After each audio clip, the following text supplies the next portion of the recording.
Hello guys, in today's video I'm gonna show you how to turn on or turn off uh, community recommendations on your account on Reddit. Easy and quick. First click on your profile and now click settings. Now click account settings and now click manage notifications, and here as you see you'll find it community recommendations.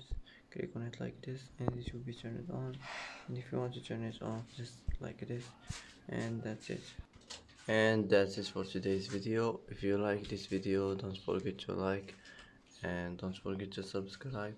I hope this video is helpful for you, and thanks for watching till the end, and see you in the next video.